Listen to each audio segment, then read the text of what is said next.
Everybody, back again, and today we are going over the anatomy of the American Farrier's anvil. This is a American-made Farrier anvil. All anvils will be a little different, and I'll try to cover some of the other anatomy points of other anvils that I have, just to give you guys a general sense of what to expect and what different parts are for. We're going to start off with the hardy hole, then we'll move to the pritchel hole, we'll cover the horns, and then we'll cover some other parts on anvils that may or may not exist on your specific anvil, just to give you an idea of what they're for, so that way when you're purchasing an anvil you have a better idea of what you want in the anvil you're getting. Almost every anvil you will ever see will have a hardy hole, a square shank hole for tooling. This is actually designed specifically to hold tools in the anvil or on the face of the anvil, and I cannot stress enough how useful this is. I don't have as many hardy tools as I would like. I am going to be making more, but I'll show you a couple of examples of hardy tools today so you can get a general sense of what kind of tooling you can use in this. First, we have a spring fuller or spring swedge. These come in a bunch of different shapes and sizes, and the way this operates is your shank, which is literally just a bar bent over and then bent over itself again, and then you use a chisel to open it up to make it fit in your hardy hole tight. There is a spring that runs off the back here that allows this to be sprung as an action, and it'll give me a round depression on either side of my material in between when I strike it with my hammer. Now, these aren't by any means the only variety of these. You can find these in all shapes and sizes. You can find these with square corners on the inside. You can find some that have circular loops. And that all comes down to what you're trying to do with your material, what kind of shape you want to create with that swage tool. It's called a spring swage or a spring fuller, depending on what you are using it for. And the reason is the spring and then the utility end. So a spring swage or a spring fuller, depending on what operation you are performing with that tool. This is great for putting things like finger notches, like this round section here, into your material. It's great for shrinking those things down and creating shoulders. One of the most common tools you'll see for the hardy is a hot cut. Now what this is just a blade edge that is for cutting your steel. You can use this in place of different types of hot cut. Like you have the top tool style of hot cut, and this is basically the same thing, just inside of the anvil. So that way you don't have to use a second hand to hold the hot cut. You can have your tongs holding your material, and you can cut your material over the hot cut tool. So it's a very useful little tool. This was made from jackhammer bit. Jackhammer bit's a great steel to use, so long as you can harden and temper it properly.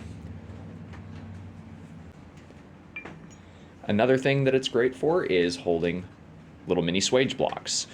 This little tail here, just like on that fold, holds it in place inside of here and allows me to have a consistent work table here.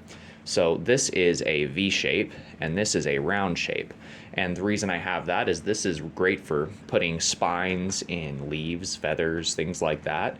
And then this is great for round indentations or rounding up bar.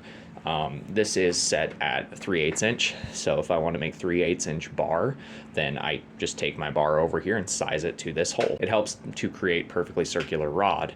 And I can also use this to help create diamond shapes or triangular shapes, since it does have that V-shaped swage in there. These kind of tools are incredibly useful, especially if you don't have the money to go out and spend on a big swage block. You can take these small chunks of material, weld these tails on, and create your own swages. And my last tool that I have to show you guys today is a guillotine tool. Now these are really interesting because you can create all kinds of different little shapes and tools out of these. This is a enclosed frame. So the frame itself holds the two different tools, and it takes 1 inch square stock.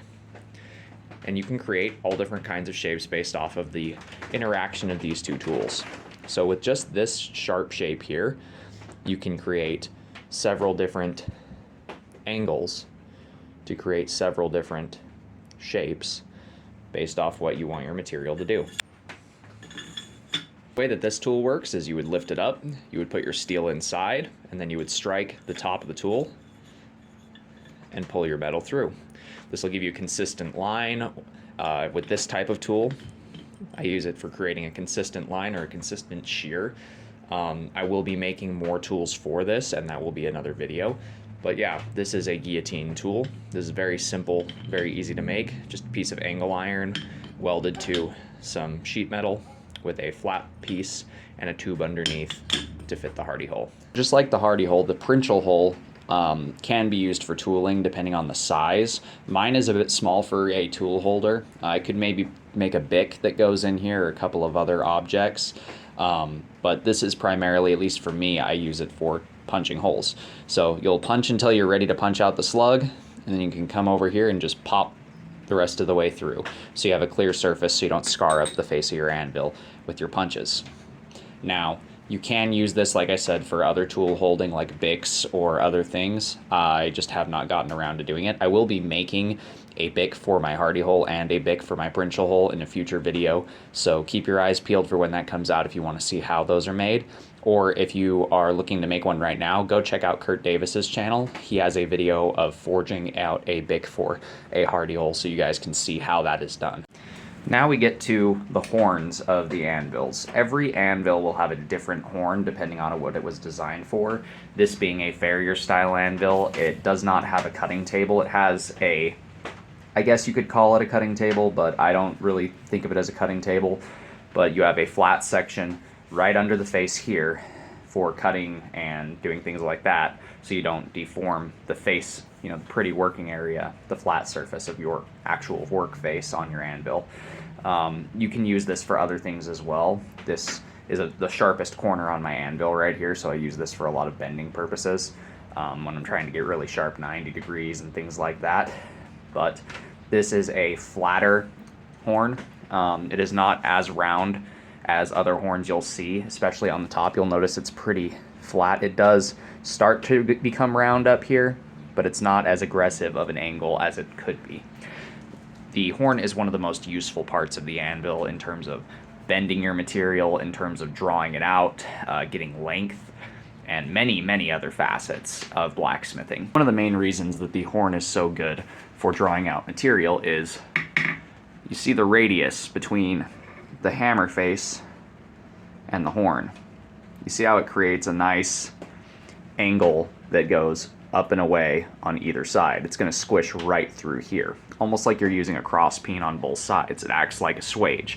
So if you're trying to draw length out this way, this is a great way to do it. I do this with sword blades a lot because it saves me a lot of time compared to drawing it out on the face of the anvil. Because if I come over to the face, the radius of the hammer is the only thing that's going to affect the direction that steel is moving in. Whereas if I come over just to my horn here, you can see that is a much larger radius on both sides to manipulate that material, create a lot more movement. Everything in blacksmithing is physics, so taking advantage of physics is how you improve your speed in terms of moving the material throughout each heat. Speaking of horns, this is a perfectly flat horn. This is a Harbor Freight cast iron 55-pound anvil. I do not recommend this anvil for anything other than an artistic piece, just as a decorative piece. I use it just because I own it already, and I started out smithing on this for a year. If you saw the anvil review, you'll know why I don't use this. These are basically dead blow anvils. They have no rebound whatsoever.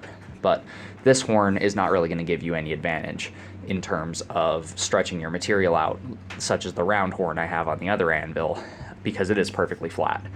This is just going to be good for putting bends and curves in your material. This right here is what I was referring to as an actual cutting table. On bigger anvils, these are a lot larger. This is a tiny little cutting table on a tiny little anvil.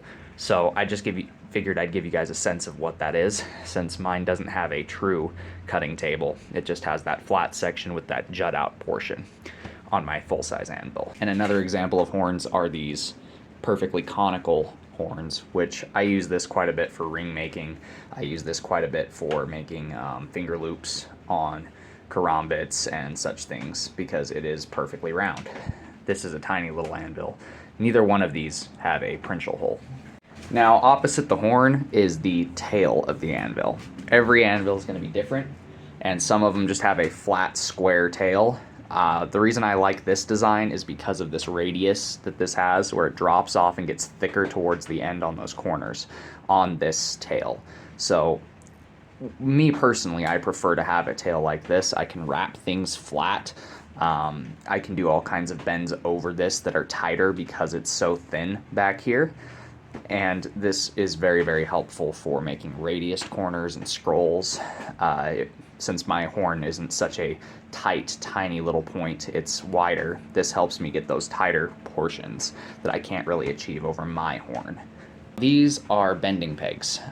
You might not see these on every anvil. These might just be specific to farrier's anvils, because I don't see these on very many anvils. What these are for is bending your material. So let's say, for whatever reason, I wanted to bend this steel.